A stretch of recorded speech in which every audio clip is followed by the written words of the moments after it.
સ આવતો હોય તેમાં એસ એચ આવે, ખાલી અમુકમાં ખાલી એસ આવે ને અમુકમાં એસ એચ આવે તો પણ નથી બનતું. એક અક્ષરની ભૂલ હોય ને તો પણ અપાર આઈડી જનરેટ થતું નથી.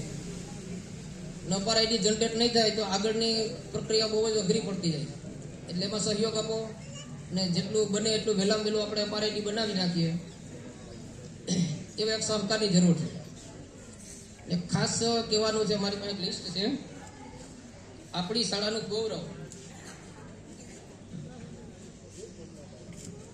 કે આપણી શાળાના તેજસ્વી તારલાઓ ખેલ મહાકુંભની અંદર તાલુકા કક્ષાએ અને જિલ્લા કક્ષાએ ઝળકા. એમને એમના માતા પિતાને અને એમના જે શિક્ષકોએ એમને મહેનત કરાવી અને કેપેબલ બનાવ્યા, જે આપણું ગામનું અને શાળાનું ગૌરવ વધાર્યું, એવા બાળકોના નામ છે મારી પાસે.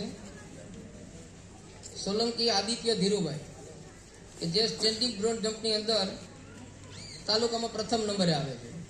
પછી વાળા પિયુષ રમેશભાઈ 30 મીટર દોડની અંદર તાલુકામાં બીજા નંબરે આવ્યા. આવી જાવ એટલે જેને નામ બોલું નહીં. પાછું છે સોલંકી આદિત્ય ધીરુભાઈ 30 મીટરની અંદર, એમાં પણ તાલુકામાં પ્રથમ નંબરે છે. એક જ બાળક તાલુકામાં 2 ઇવેન્ટની અંદર પ્રથમ નંબરે આવે. પછી છે પરમાર પર્વ અશ્વિનભાઈ કે જે તાલુકા કક્ષાએ ચેસમાં બીજા નંબરે હતા અને જિલ્લામાં રમવા ગયા.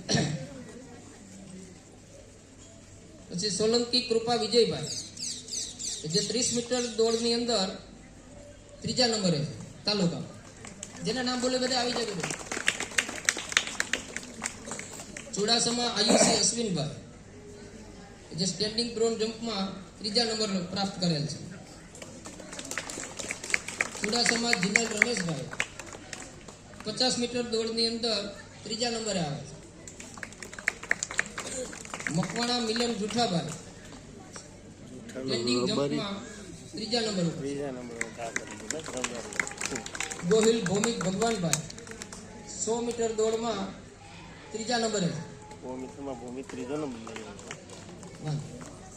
વાળા વૈદિક જયસિંહભાઈ સ્ટેન્ડિંગ જમ્પમાં એ પણ તાલુકામાં છે. અને સૌથી વધારે તાળીઓ એના માટે પાડજો પરમાર રાજવીર રામસિંહભાઈ કે જે જિલ્લા કક્ષાએ બીજા નંબરે આવેલ છે અને રાજ્ય કક્ષાએ આપણી શાળાનું પ્રતિનિધિત્વ કરશે. ચેસની અંદર ચેસ છે એ માત્ર બુદ્ધિથી લડાતી હોય છે, એમાં ક્યાંય બળ કરવું પડતું નથી. એટલે સામે આવેલા જે વિદ્યાર્થીઓ હતા, હું જ લઈને ગયો તો મને ખબર છે કે વિદ્યાર્થીઓને એટલા તેજસ્વી અને એટલા બધા ટેલેન્ટ હતા કે એને આમાં શિક્ષક રમવા ગયા તો શિક્ષક પણ હારી. અમે જોયેલું છે. એટલે એની અંદર 3-3, 4-4 રાઉન્ડ પાસ કરી અને જિલ્લામાં નંબર લઈ આવ્યા. હવે રાજ્ય કક્ષાએ રમવા જવાનું છે. એટલે આપણી શાળા સ્ટાફ અને ગામ લોકોનું સમસ્ત ગામનું ગૌરવ વધાર્યું. એ બદલ આ ખૂબ જ તેજસ્વી તારલાઓને ખૂબ ખૂબ અભિનંદન. ભાઈ મારું વક્તવ્ય પૂરું કરું છું અને ફરી પાછો જેટલા ઉપસ્થિત છે એ બધાનો ખૂબ ખૂબ આભાર.